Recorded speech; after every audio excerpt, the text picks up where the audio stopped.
Welcome everyone to the next episode of AI learning web series of IntellicoTalks, powered by IntellicoWorks. IntellicoWorks is a DevOps and AI consulting company that provides its services around the globe. And we are also the partner consultants for AWS, Azure, and Google Cloud Platform Services. We have covered so many topics regarding the artificial intelligence, and today that we have reached the second last episode and moving towards the closing of this whole series. So, I would like to tell that today's topic is about the ethical responsibility in artificial intelligence. And regarding the topics that I have told you earlier, that we have covered so many things in the software development, but today's topic is about the ethical responsibilities and the mitigations in AI. So before moving towards the next part, I would also like to introduce our new guest in this series, Fahad Nadeem. Fahad Nadeem is AI lead engineer who's been working in the industries for more than 5 years and working so comprehensively, I would say, in the domain of artificial intelligence. So welcome, Fahad. And we also have Shahzad Masud with us. Thank you so much. Shahzad, like I told, today's topic is about the ethical responsibility in AI. So tell us about this concept as a whole, that what ethical responsibilities are in the artificial intelligence and what bias mitigations we can talk about in this concept. Okay, in order to understand the bias mitigation or ethical responsibility of artificial intelligence, we need to first understand how the data is being collected, how the data is being gathered across the board, how the data is actually being used for different analysis, different segmentation, different analytics, how the data is being managed for that. So what we do is we actually go to the database, extract different data points from there, do analysis, do segmentation on that data point, and create a cube structure. And then from that cube structure, we create reports that are meaningful use case report. But when we talk about the artificial intelligence is actually gathering the information with or without consent of the end user. So this is exactly where the ethical boundaries comes into the play, because we have to gather the data with an ethical boundary. We have to gather data with the consent of the user. We have to gather the data with the fairness, non-biased way, with the fairness of information. We inform the user that we are gathering this data just for the learning purpose, just for an artificial decision-making purposes. So that's why this ethical biasness or ethical handling of the data is actually, this branch is actually taking care of that particular aspect.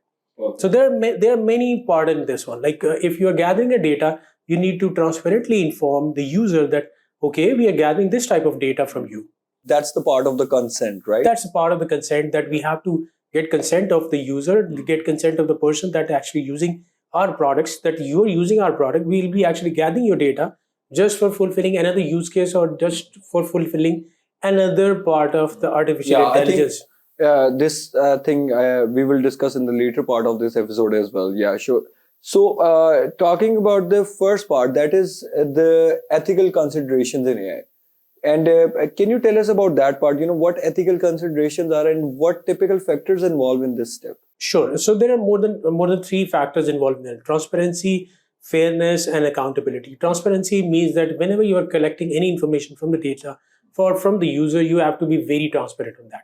If you're gathering any information that is PII, you have to inform that guy that we are gathering this information. Accountability: if you're storing some information, that information needs to be stored as per the compliance rules or as per the compliance data, and that's where everything is actually being stored. And fairness of the data means that if you are actually utilizing the data, informing the customer, informing the user that we'll be using this data just for segmentation analysis or for anything like that, you should not be using it for any other purposes. So there are many examples in industry based on the fairness and transparency that are currently being followed. We can say that these are the typical considerations. So, Fahad, I would like you to add some points as well. That when we talk about from the very start, we talk about the considerations and biasness. We'll discuss that part in the later. But what do you think about the ethical considerations in AI? I think data is one of the most important parts of an AI pipeline, and it plays a very crucial role in the training part, and then how the AI model is going to perform as well. So we should definitely consider some very important points, as Shahzad mentioned. One of which is I would like to highlight is fairness and biasness. In data collection part, and then also when the model is outputting its when you're at the inference end of it. So yes, while collecting, you should ensure that the data that is being collected and being gathered to train the AI model is actually it has that sort of biasness that you want it to spit out in the production. So it should cover all the demographics that exist, and it should not only target like one specific end of the data set that you have. So yes, it should cover all the aspects, and you also want to make sure, like from a technical point of view, that all the classes that you feed into your AI model have sort of equal or like that equilibrium, right? So yes, fairness is a very important thing. And then also, I would like to say that transparency is a very important factor as well when it comes to collecting data. So when it comes to applications and different systems that are deployed in production and that are also gathering consumer data or user data based on their use. So if they are educated well about what is being gathered, that is also, I think, a very good consideration as far as this is concerned.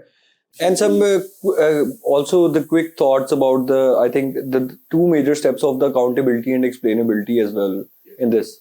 Yeah, I mean, definitely. Accountability is also a very important factor. The companies or like the people that are responsible for collecting these data should be, held accountable, and, there should be proper regulation about it. You can't just let them go out and collect everything. So yes, there should be proper accountability on what data they collect.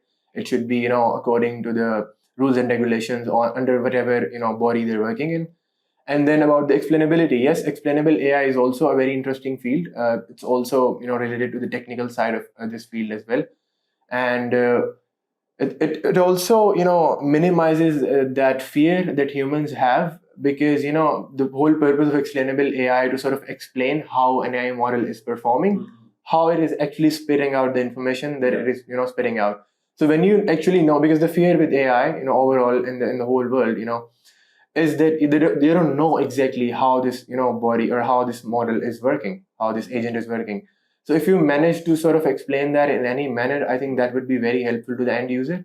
You're explaining sort of how this output came out and how it's performing an action, what is the motive behind it, what are the steps taken by the AI. So yes, that those are some of the considerations that we can use to sort of mitigate it. That was the perfect, some of the explanation about the AI consideration and its factors. The next part is actually, before moving to the next part, we actually wanted to add one more part. Of course, the data security actually. So the data security policy is also a very important aspect. And we can count that part in the AI consideration. In the consideration, we can actually count that in AI consideration. We can count that in transparency. We can count that as a fairness. We can count that as an accountability. We can count it in everywhere. So wherever we are actually collecting the data security is the most important one. I have my user's data available with me. If that is not secure, the user will not trust me. If I give consent to give my data to one of the people, one of the website, one of the persons who actually I trust for once, right? And that data got leaked, what will happen next time? So they will not be I will not allow any other website to actually do that. So it is kind of a trust breach done by one data collector or website. And you will have that fear in mind, for all the upcoming ones. Yeah. So from an ethical standpoint, I have a larger and bigger responsibility of user data security.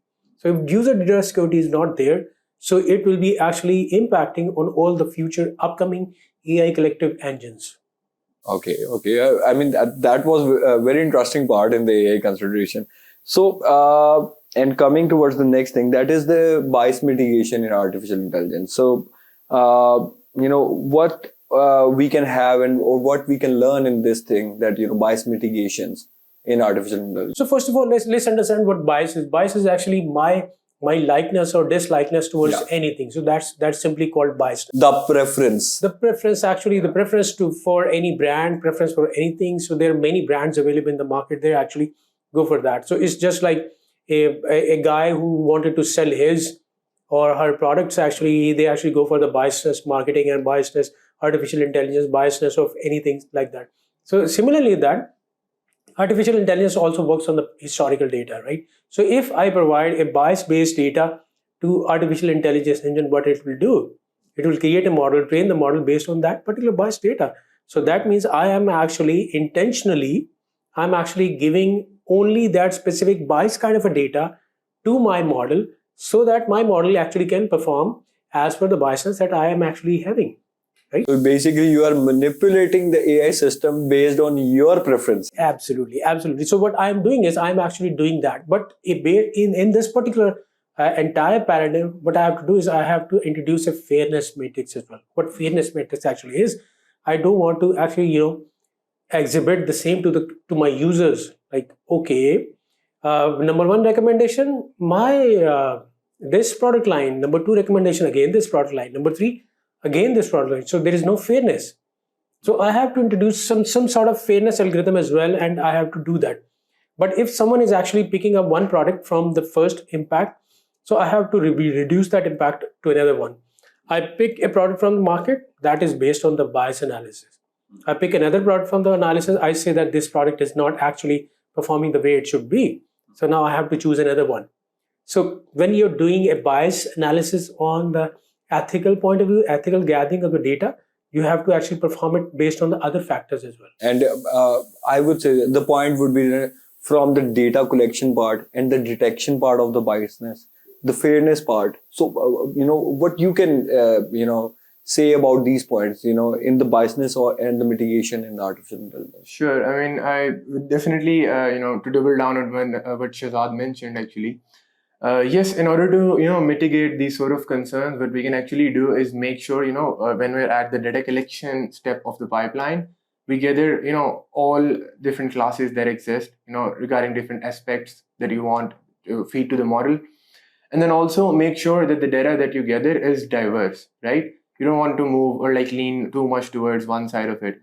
And then also, I think in the next step for the pipeline, we can also introduce different bias detection algorithms. So when an AI model, when you want to put it into production, you can sort of define a step before that, which actually checks for the biasness. You can do sort of a QA like we do for web applications, right? Because these AI models are getting bigger and bigger every day, and what they output or what they perform impacts way more people than it used to maybe like 2-3 years ago. So yes, as the system grows, the concerns around the system also grow, and we need to manage these in the best way possible. So yes, what we can do to mitigate these biasness and fairness is that yes, we can introduce different sort of algorithms, and then going forward we can also specify some metrics like we do have for AI algorithms that we use, right? Just how you measure the accuracy of a system. You can also define a metric to measure if it's biased towards the data that it was fed with, right? And then also you can have different assessments like you have for web applications, you have testings, you have, links for your code. I'm just talking about a bit technical side. Yeah. Yes, you can introduce these sort of steps in the pipeline to make sure that before an AI model goes into production, it's not biased, it's equal to everyone, and it does not spit out anything we don't want it to spit out. So yeah. But eventually, I mean that when we talk about giving the preferences to the AI system and then getting the data dependent on that feedback, we can have different assessments. It's impact assessment. So basically, Absolutely. impact That assessment impact of the biasness. Yeah. That if we actually created a biasness towards anything, what we can do is we can actually go for that. So let's say, for example, if you ask me from an operating system standpoint, I am too much biased on the Mac operating system. If you ask me from a laptop standpoint, I am too much biased on Apple. So if I create a product and I wanted to sell my MacBook Pros or my Mac operating system, what I would do is I will actually create a bias assessment on that part. But keeping in view of that, it's only my biasness towards the Mac operating system. Not everyone else is. So if people are actually wanting to buy other operating system or other laptops as well, we have to do impact analysis as well. So if people keep on searching on other products and keep on scrolling to next pages, keep on scrolling on other products where the impact is actually getting negative. So they will say, okay, guys, this is a Mac OS shop and let's go away from this website. So, you have to do an impact assessment as well. You need to cater those preferences. Exactly. So we have to tune and train the model on other preferences as well based on the impact and based on the fairness matrix. Perfect. And also, I would like to add something on this. So let me give you a real world example. So if we talk about GPT or like the version 3 of it, it was trained on most of the data from the internet. And, some popular websites include some library websites that have a lot of books that, written by very great authors. And then you can also contribute to that, the Reddit the website, which was open source, a while ago.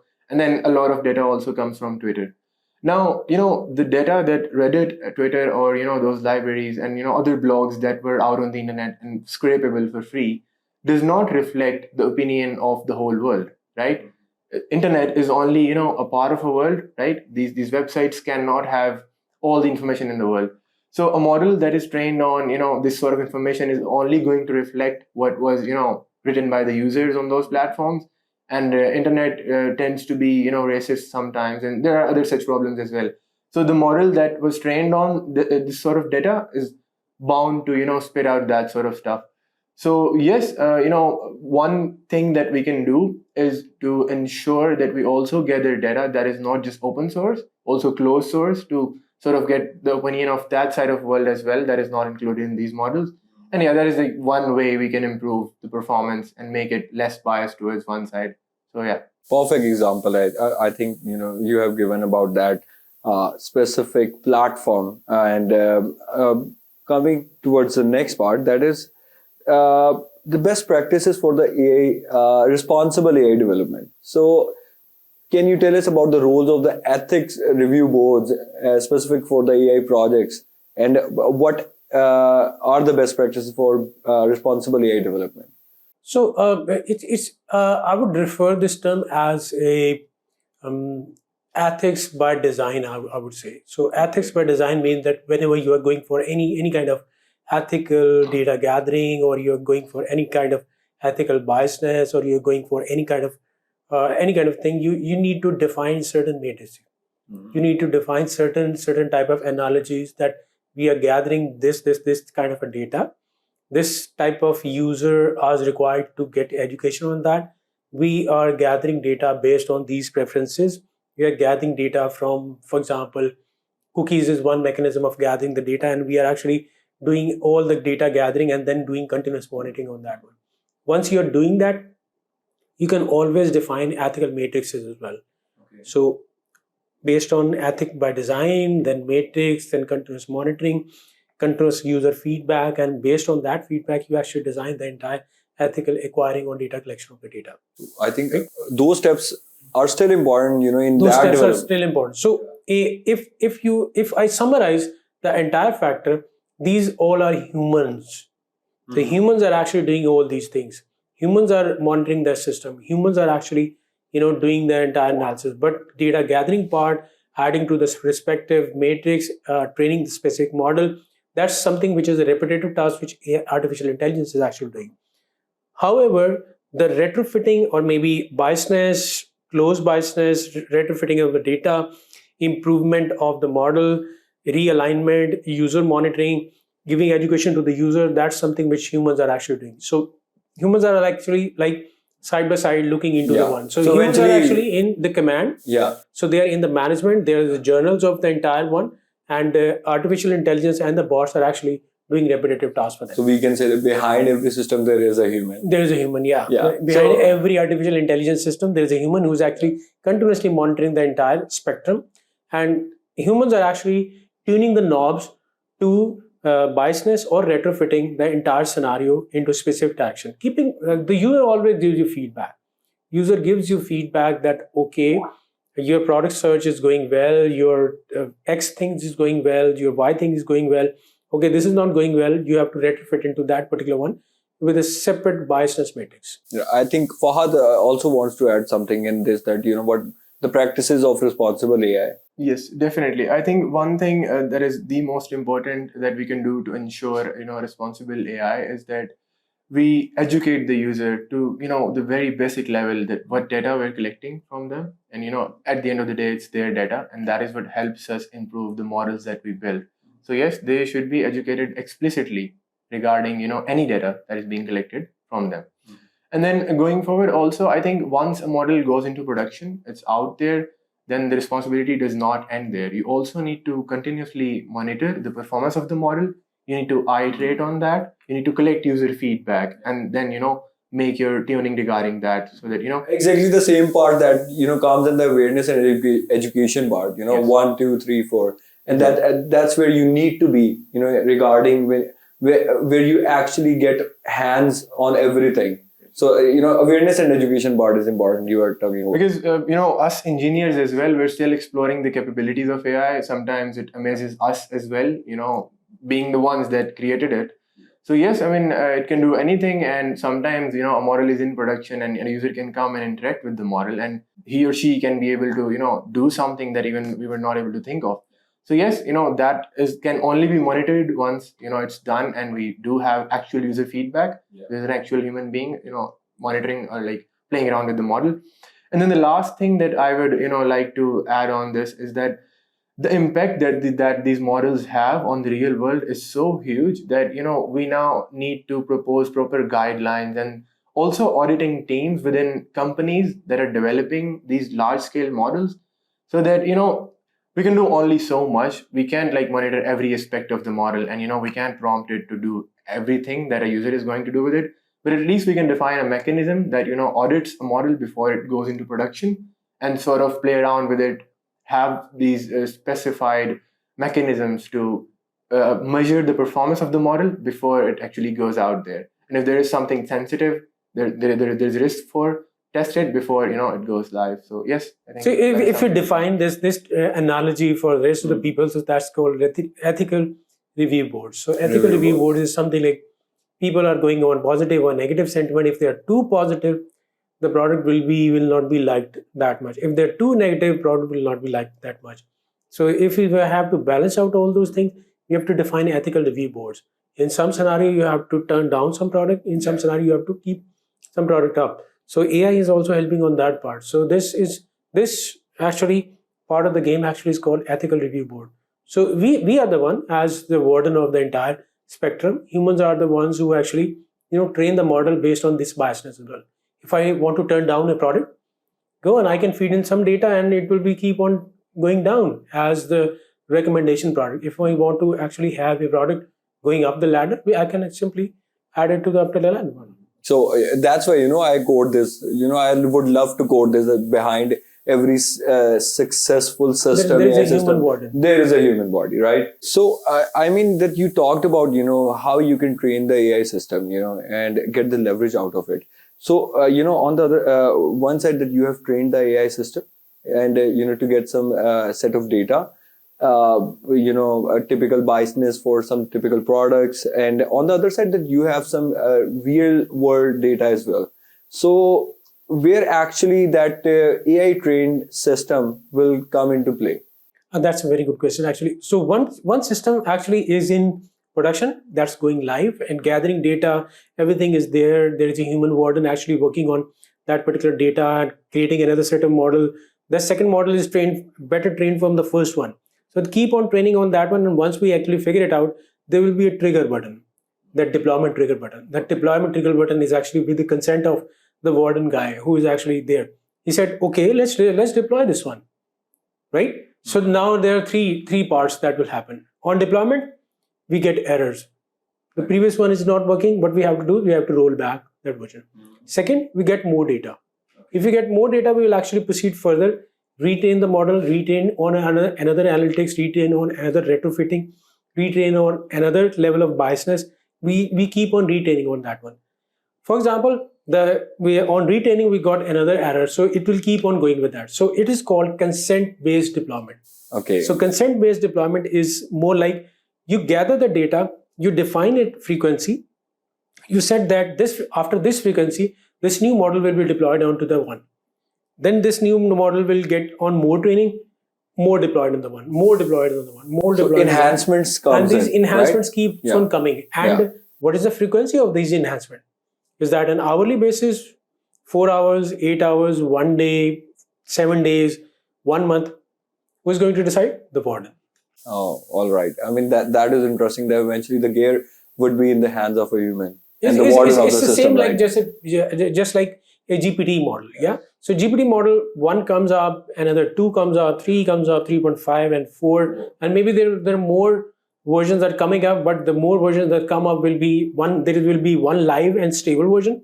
And then another one is actually in training. So one is in training, it will be alive to the next one, and there will be another one in the beta one people will actually start working on that one. Okay, so Fahad, what's your point in this responsible AI deployment part, that continuous monitoring and the in assessing or addressing the ethical issues, and especially the steps that Shahzad told us about the user consent errors, and definitely we talked about the compliance as well. So what are your thoughts on it? So yes, I mean, whenever you are adding more data into a legacy-based model that already exists, right?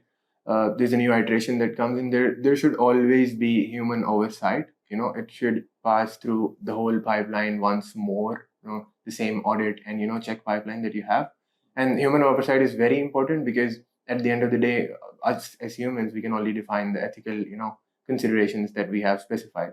So yes, that is very important, and we should focus on that. And apart from that, there should be error handling as well, because even when the model is out in production, it can generate errors, right? As I mentioned before, that the capabilities of these models are still unknown. So yes, I mean, we can't predict exactly what it's going to do, but if it does something wrong, we can define a criteria for wrong, and then make sure that when that happens, we do have a mechanism that prevents that or actually handles that in production, right? So error handling is important as well. And then the last thing I would like to mention again, that there should be proper compliance requirements, that it should be passed through. Like in Europe, you have GDPR for data collection, and then also for these systems as well. In America, if you're working in healthcare, you also have FDA and that sort of regulations. So yes, it should, or like whatever system that you're deploying in production that is going to have actual human beings use that, should be compliant with all these organizations or standards that we have. And the reason we us humans made those. Okay, thank you so much, Fahad. And eventually, that we turn down towards the end of this episode, and I would like to ask Shahzad and Fahad for a quick conclusion of this whole episode. Shahzad. Ethical biasness, ethical data collection, and everything that is empirical or required in the entire industry. This is an elementary part of the entire scenario. But we have to keep that in mind, that human needs to comply on the compliance that is required over there and get a consent of the users. Perfect. And your call. I think it's here to stay. It's going to integrate with the workflows that maybe included humans in the past, and now AI is going to also replace a lot of that. So as human beings and engineers, it's a moral responsibility, and we should take it as one and make sure that we try to mitigate the biasness as much as we can. And also, it's a commitment that we have to make, that we don't maybe spend too much time on training these models and making them better, so that we don't totally forget about the ethical part. So yes, these things should also go hand in hand with the development. Thank you so much, Fahad, for your time as well as Shahzad. And that was it from this episode. And I would like to let you know, people, let you know that we are running towards the closing of this whole series, and this is the second last episode, and the next episode will be the last one. So don't miss that, because we are going to discuss some of the very important future trends of AI in that. So thank you so much for watching this episode, and stay tuned for the next one. Thank you so much.